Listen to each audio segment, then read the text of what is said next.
151% of background densities in, I forget whether it was 4 or 8 days, in just a week, basically. So there seems to be some change, both in source animals, but also in ability to colonize that affects resilience and recovery potential. So all these different studies suggest that oxygen influences many aspects of margin ecosystems. But as I've told you, it's not static. And we know that oxygen minimum zones are expanding due to climate change. We know that CO2 emissions are rising. This simulation shows you most of the emissions come from the northern hemisphere, but it affects the entire planet and is warming the entire ocean. And the ocean takes up over 93% of that excess heat.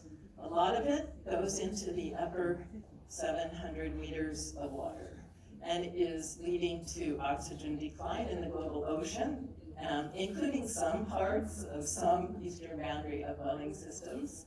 And the reason has to do with both solubility and stratification.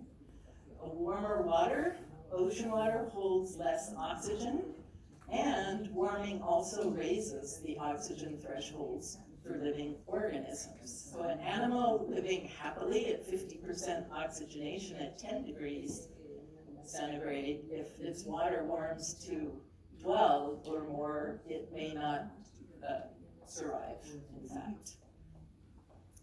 Stratification results from intensified thermal stratification, but also a surface freshening from melting of ice and glaciers.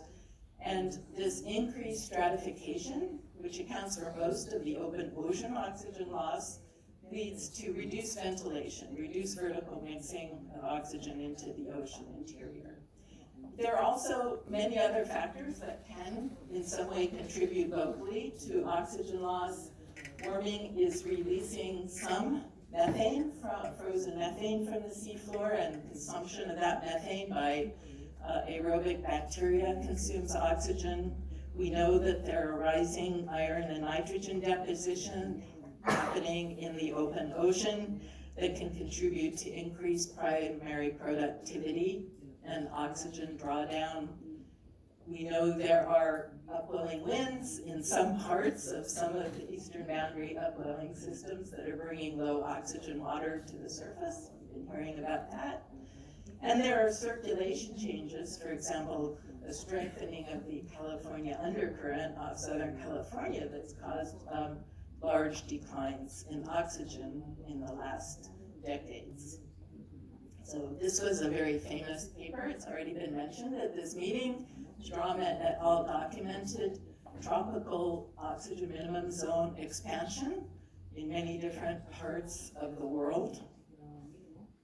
But we also have really good oxygen monitoring in the Northeast Pacific, at Station Papa, off British Columbia, off Oregon, off Southern California, that have shown oxygen declines in the last 25 years, major declines. So this image, this background image by Strom et al. In 2017 documented that on average, the ocean has lost 2% of its oxygen in the last 50 years, but we have many places where the oxygen declines have been 20% or 30% or 40%, even up to 50%. So it's not a uniform thing. So I've shown you observations that oxygen is declining. There are oxygen projections done by the IPCC and Earth system models that tell us we have a choice. If we curb emissions, we can get oxygen loss under control. If we don't curb emissions, oxygen will continue to decline. This figure also out of the special report for oceans and cryosphere, climate change in oceans and cryosphere, tell us that about 50% of the ocean interior now experiences less oxygen than in pre-industrial times, but that could go up to 80% by 2100. But we still have a lot of uncertainty. This figure also from the SROC highlights eastern boundary upwelling systems. And if we look at oxygen, the green means oxygen is declining, but the one dot means that it's a very, very low level of confidence. So we definitely need more observations. And I want to come back to the question of does it matter? And I would argue that oxygen is essential to most life, aerobic life. It affects all biogeochemical and biological processes in the ocean, from the individual level and to the structure of communities, to the function of ecosystems and the services that these ecosystems provide. Not one of these things is unaffected by changes in oxygen. And we know that as oxygen declines, it is effectively habitat loss in the ocean. Big animals that are active and can move away will leave the areas, and that leads to have declining oxygen, and that leads to loss of biodiversity. And often in the ocean, they'll move up to find more oxygenated waters on the continental margins, and that leads to habitat compression. And this means that the species become aggregated in a narrower zone. Basically, they lose habitat area, and they also can become much more vulnerable to overfishing or to predation.